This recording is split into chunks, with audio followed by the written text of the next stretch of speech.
ധർമ്മപ്രമാണം. ധർമ്മപ്രമാണ വിവക്ഷയ്ക്ക് എല്ലാവർക്കും സ്വാഗതം. വാദ്യ ചിലവാളുള്ള ശ്രാദ്ധത്തേക്ക് എള്ള് അരിശി എല്ലാം നനച്ച് വെക്കറ.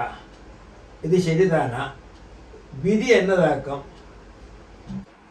இப்போ அரிசி எள்ளு நனைச்சு வைக்கிறான்னுள்ள ஒரு ப்ரொசீஜர் நீங்கள் சொன்னால் சில இடங்கள்ல தர்ப்பணத்துக்கு அது இப்போ ஸ்ராத்தங்களுக்கும் உண்டு சில இடங்களில்.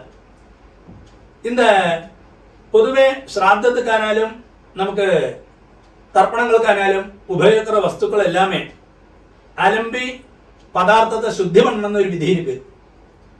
നനച്ചു വെക്കുന്നതിൽ വിരോധമില്ലേ?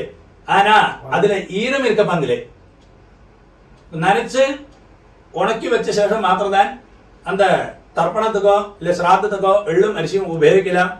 അല്ലെങ്കിൽ ഈരത്തോടെ வந்து அப்போ തന്നെ ശ്രാദ്ധ സമയத்தில் നനച്ച് വെച്ച് അതിൽ വെള്ളം ഇരുന്ന് കഴിഞ്ഞാൽ அந்த വെള്ളം இருக்கிறது തെറ്റാക്കും. அப்போ அதாவது ஜலம் இருக்கிறது തെറ്റാക്കും அர்த்தம். அந்த ஈரனோட இருக்கிறது തെറ്റ് എള്ളും അരിശിയും. അപ്പോൾ എള്ളും അരിശിയും ഈരനോടെ ഇരിക്കവേ പാങ്കിലേ നനച്ച് വെക്കുന്നതിൽ ഒരു വിരോധമില്ല. അതുதான் ശരിயான ശാസ്ത്രവും. അപ്പോൾ അതാക്കും അതൊരു ശാസ്ത്രവും വിധിയും.